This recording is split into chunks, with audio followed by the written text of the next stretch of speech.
హైదరాబాద్ సికింద్రాబాద్ జంట నగరాల్లో కురుస్తున్న భారీ వర్షాలతో గ్రేటర్ పరిధిలోని జంట జలాశయాలు వరద నీటితో నిండు కుండల్ని తలపిస్తున్నాయి. జంట నగరాల్లోని జంట జలాశయాలు హిమాయత్ సాగర్, ఉస్మాన్ సాగర్ పూర్తి స్థాయిలో నిండటంతో గేట్లెత్తి దిగువన ఉన్న మూసీలోకి వరద నీటిని వదులుతున్నారు.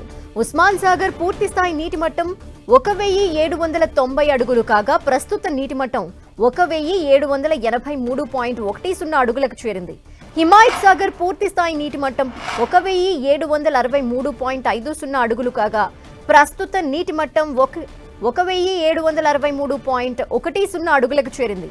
హిమాయత్ సాగర్ పూర్తి స్థాయిలో నిండటంతో ప్రాజెక్ట్ 4 గేట్లు ఎత్తి నీటిని దిగువకు విడుదల చేస్తున్నారు. ఈ ప్రాజెక్టు ఇన్ఫ్లో 4000 క్యూసెక్కులు, అవుట్ఫ్లో 2500 క్యూసెక్కులుగా కొనసాగుతోంది. నీటి విడుదల నేపథ్యంలో దిగువన మూసీ నది పరిసర ప్రాంతాల్లో ఉండే ప్రజలు, రైతులు అప్రమత్తంగా ఉండాలని అధికారులు సూచనలు చేశారు.